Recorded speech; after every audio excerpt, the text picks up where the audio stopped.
Sisi! Good afternoon! Time check 2, 2:00 pa ng hapon. So kanina umalis ako. Pupunta ako sa anong tawag niyan? Ayan, pumunta ako sa isang government agency dito sa lugar namin. Tapos ang tawag niyan ay amping. So sa mga taga Jensan, siguro nakarinig na sila ng amping. Di ba si Kuya Dave galing hospital? Tapos may mga resita siyang gamot. So doon ay pwedeng makahingi, dalhin lang yung reseta mga sisi ko. So syempre sayang pa naman, di ba? From government yan, nakakuha ako worth 4,000 na gamot ni Kuya Dave. Ito pa yung bibilhin ko. Ayan o, 4,000 worth ng gamot. Libre to mga sisi ko kada 3 buwan. So makabalik lang ako ulit, ihingi ako ulit. Ganito o, yan. Ito ay para sa cholesterol ni Kuya Dave kasi yung cholesterol niya ay napaka taas. Kaya ito yung, hindi pala siya high blood, mataas pala yung kanyang cholesterol. Tapos ito ay resita ng doktor sa kanya. So marami ko mga sisi ko pang ano na ni Kuya Dave, pang 3 months. Yan, no, nakalibre na tayo. Basta masipag lang tayo manghingi, huwag tayong mahiya mga sisi ko. Punta tayo pag may ibibigay yung government, punta tayo. Tapos ano lang, i-comply lang natin yung kanilang mga requirements. So kami pauwi na kami. Ano ba yan? Uy, pauwi na kami mga sisi ko. So after kung kumuha ng gamot, namiritso na lang ako sa grocery. Namili na lang ako ng mga ayan sa likuran. Puno yan, worth 16,000. Yung mga kulang sa tindahan na hindi ko mabili sa grocery. Tapos sumunod na lang si Kuya Dave. Nag-close siya ng tindahan ngayon. Close yung tindahan namin ngayon. Sa bagay ngayong oras na to, 2 to 3, wala pa naman masyadong naglalakad. Tahimik ang paligid, mingaw ba?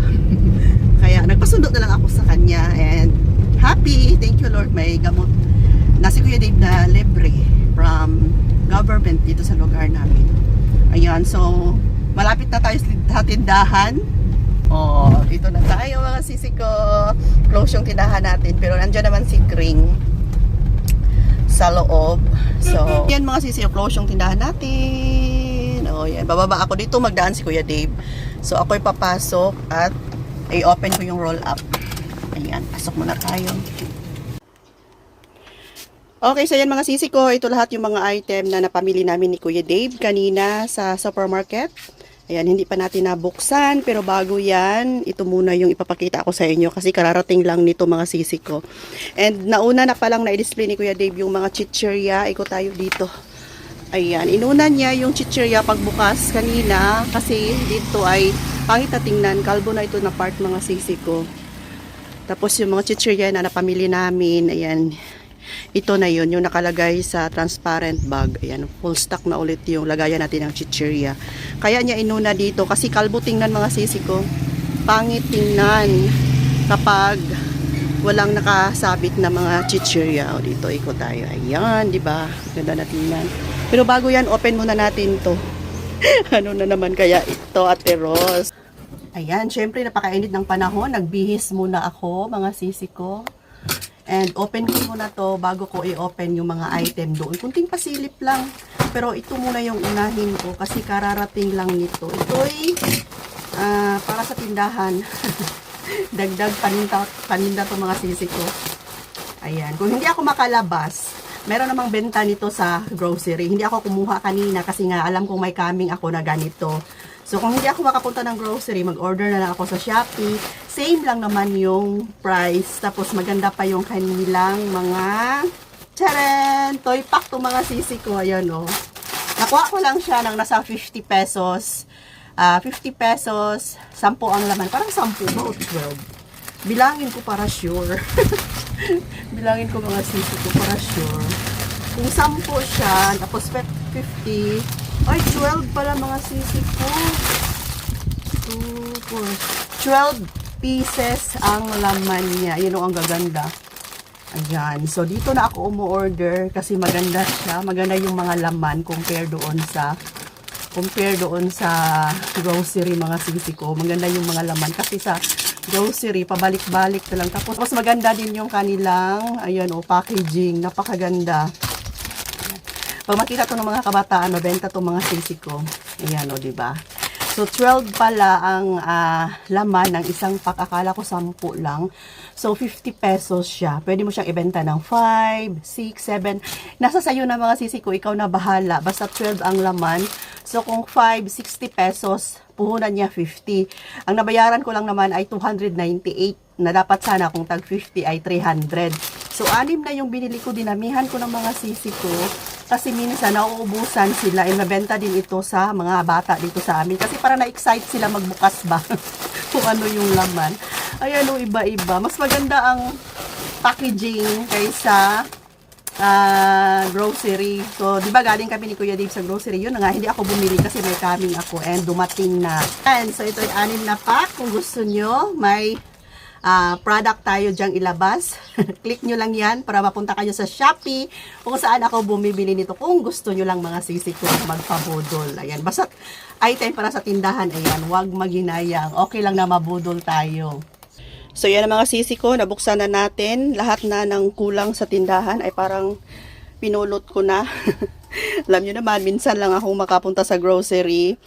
At sa grocery ako laging nagpapadeliver. Kaya lang, minsan sa grocery, kulang yung mga item.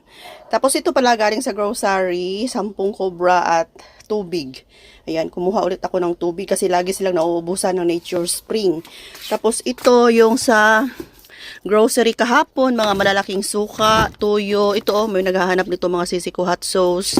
Itong mga nakapak na mantika. Tapos, mga non-food, gaya nito, wala kasi ganito sa grocery.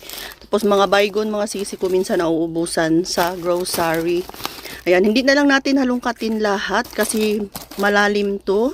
Malalim yung box. Pero ito mga sisi ko, ito yung personal use ko. Hindi ko to siya benta. Kumuha ko ng 10.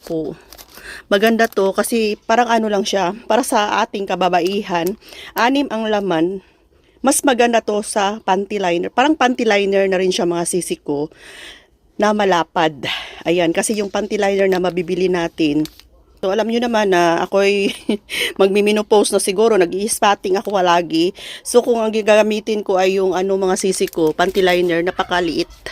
Maliit siya. Tapos ito, parang panty liner na rin siya. Pero napakanipis and malapad. Try nyo to mga sisi ko sa mga sisi ko na gustong gumagamit. Minsan kasi yung iba nating mga sisi ay gumagamit ng panty liner kasi naiihi. Diba?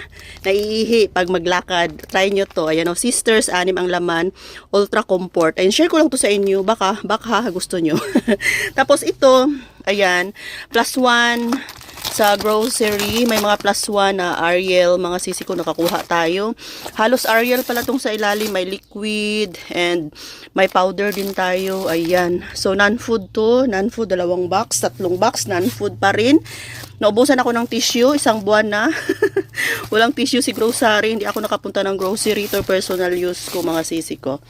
Ayan. So, mga +1 na antibac. Malaki ba to? Ayan, may +1. Tapos, yan, mga Zonrox. Yan, din na lang natin anuhin lahat mga sisi ko.